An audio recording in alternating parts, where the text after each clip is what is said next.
메모리 반도체의 헤게모니가 바뀌고 있는 시점이거든요. 기존의 커머디티였던 메모리가 스페셜티로 바뀐 게 HBM이라는 아이템이 첫 번째였고요. 이제 후속적으로 더 나올 수가 있어요. 그래서 커스텀 메모리라는 것들이 앞으로 라인업이 많아질 건데, 특히 이제 B2C 쪽 디바이스에 들어가는 커스텀 메모리가 이제 나올 수 있는데, 거기서 이제 삼성전자가 뭔가 리더십을 가져간다. 그러면 이제 기회가 될 수 있죠. 안녕하세요. IT의 시인 이용수라는 유튜브 채널을 운영하고 있고요. 바로 써먹는 최강의 반도체 투자, 바로 써먹는 최강의 AI 혁명 투자, 책 2권 낸 작가입니다. 삼성전자의 주가 회복이 더딘 이유가 무엇인가요? 네, 일단 근본적으로 경쟁력이 약화됐고요. 원래 메모리 반도체에서는 그냥 압도적인 1등이었던 기업인데, 최근 1, 2년 사이에서 보면 2등 업체인 SK 하이닉스한테 이제 기술적으로 밀리고 있고, 지금은 어떻게 보면 AI 혁명이라는 굉장히 중요한 변곡점이에요. 예전에 휴대폰이 피처폰에서 스마트폰으로 바뀔 때 기존에 강자였던 노키아나 모토로라 같은 기업들이 스마트폰 시장에서 적응하지 못해가지고 굉장히 어려워지고, 애플이라는 새로운 기업이 떠오르면서 시장을 장악해버렸잖아요. 그거 못지않게 중요한 변곡점이 되고 있는데, 지금은 이제 메모리 반도체 쪽에서 중요한 헤게모니 변화가 있죠. 특히나 메모리 반도체라는 거는 기존의 이제 범용입니다. 이제 커머디티라고 하죠. 근데 이게 점점 스페셜티, 주문형으로 바뀌고 있는데, 여기서 이제 적응을 못했다라는 게 굉장히 어떻게 보면 뼈아픈 거죠. 그래서 이제 그런 부분들이 삼성전자의 밸류에이션을 지금 이제 계속해서 낮게 볼 수밖에 없는 요인으로 작용하고 있습니다. 삼성전자가 반도체 사업을 시작한 지 한 40년 됐거든요. 지난 30년 동안 굉장히 성공적인 스토리를 써온 기업이에요. 80년대 도쿄 선언을 통해서 반도체 시장에 들어왔을 때만 해도 일본이 압도적인 경쟁력을 가지고 있는 상황이었는데, 거기서 살아남고 결국 일본을 밀어내고 디램에서 1등이 됐고요. 그리고 이제 낸드 플래시 같은 경우도 원조 업체인 도시바를 밀어내고 1등이 됐고, 스마트폰 시대가 됐을 때도 이제 애플보다는 좀 늦었지만 그래도 빨리 캐치업을 해서 안드로이드 쪽에서 1등이 됐고요. 그렇게 계속해서 이기는 게임만 하다 보니 아무래도 관성에 젖고 새로운 변화에 무감각해진 것 같아요. 그러면서 최근 6, 7년 사이에 삼성전자의 경쟁력이 굉장히 약해졌고, 그게 이제 모든 사업부에서 이제 좀 확인이 되는 측면이 있는데, 특히 이제 반도체, 우리가 삼성이 압도적인 1등이라고 믿어 의심치 않았던 메모리 반도체에서 이제 그런 파열음들이 나타나기 시작한 거죠. 삼성전자 위기의 구체적인 문제점은 무엇인가요? 혁명이라는 거는 어떻게 보면 교통사고 같은 거거든요. 갑자기 일어납니다. 그래서 지금 AI 혁명이 갑작스럽게 진행이 됐잖아요. 그러면 굉장히 임기응변을 잘해야 되고요.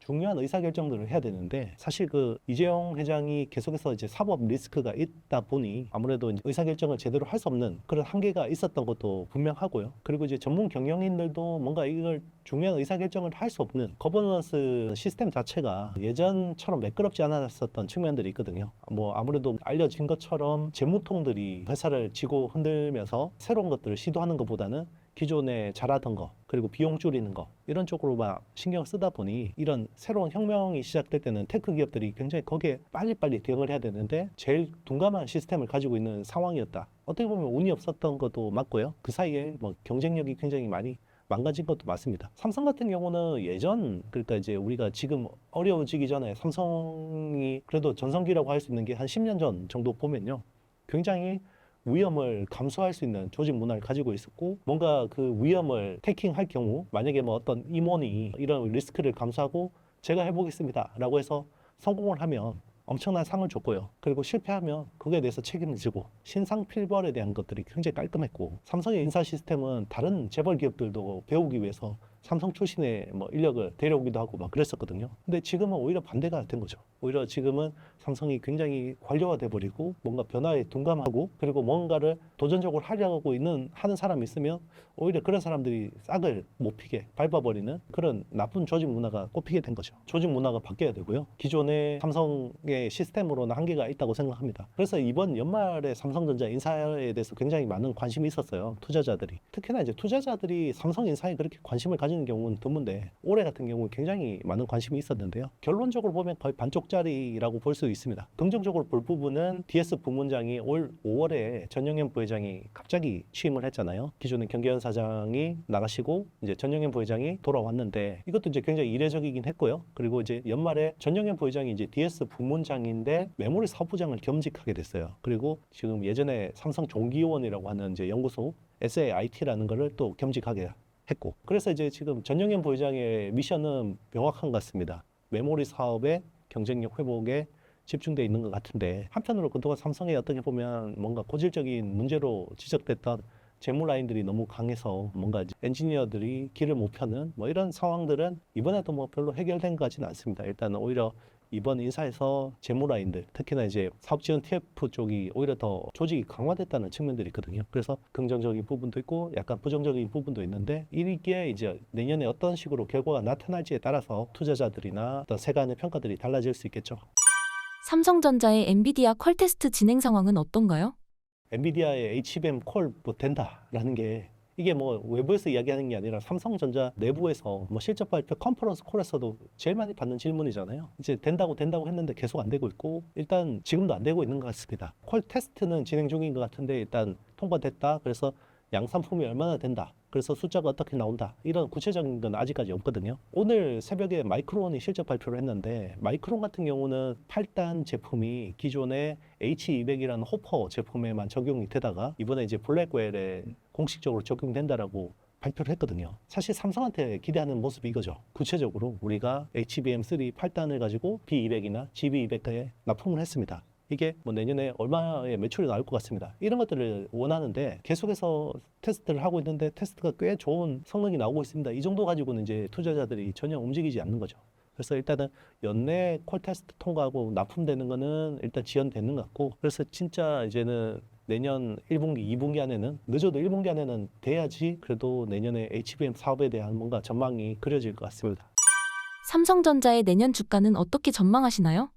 일단 삼성전자는 업황으로 보면 내년에도 그렇게 긍정적으로 보긴 힘들어요. 내년에 삼성전자에 대한 이익 추정치가 계속해서 하향 조정되고 있고요. 제가 보기에는 내년 1월, 2월까지는 하향 조정이 될 것 같아요. 그 EPS에 대한 부분들, 이게 계속 하향 조정될 것 같은데, 자 그러면 주가적으로 보면 이게 주가가 더 내릴 수 있냐, 이게 이제 걱정되잖아요. 근데 주가는 내년에 하향 조정되는 것보다 훨씬 더 심하게 조정을 받고 있는 것 같습니다. 그래서 제가 보기엔 주가는 추가적으로 더 하향하기에는 뭔가 제한적이라고 생각하고 있고요. 근데 이제 내년에 뭔가 삼성전자에 대해서 좋은 이야기가 그렇게 많지는 않은데 주가는 슬금슬금 오를 수 있는 그런 이상한 시장이 벌어질 수도 있다고 생각합니다. 주가라는 게 사실 실적하고 기대감의 함수거든요. 근데 이제 실적이 안 좋은 것도 맞는데 기대감에 대한 안 좋은 부분이 훨씬 많은 거죠, 투자자들이. 그러니까 오히려 실적이 생각한 것보다 조금만 좋아도 오히려 더 주가는 기대감이 너무 낮아져 있기 때문에 상승할 수 있는 여력이 있는 거고요. 그리고 이제 삼성전자가 지금 PBR 기준으로 거의 진짜 뭐 1배도 안 되는 수준이기 때문에 밸류에이션으로 보면 굉장히 싸다라는 것은 분명한 것 같습니다. 지금은 이제 메모리 반도체의 헤게모니가 바뀌고 있는 시점이거든요. 그래서 일단 기존의 커머디티였던 메모리가 이제 스페셜티로 바뀐 게 HBM이라는 아이템이 첫 번째였고요. 이제 후속적으로 더 나올 수가 있어요. 그래서 커스텀 메모리라는 것들이 앞으로 라인업이 많아질 건데, 특히 이제 B2C 쪽,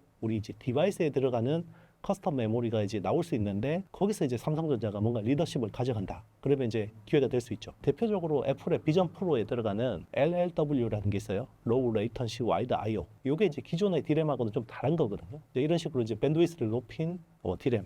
그리고 뭐 VFO라는 것도 있어요. 이제 LPDDR을 수직으로 이제 적층해서 연결해서 약간 마일드 HBM 뭐 이런 컨셉으로도 이야기하기도 하고요. 그런 제품들이 이제 점점 더 많이 나와야 돼요. 거기서 이제 삼성전자가 어떻게 보면 제대로 뭔가 주도권을 확보했다. 그러면 이제 기회가 있죠.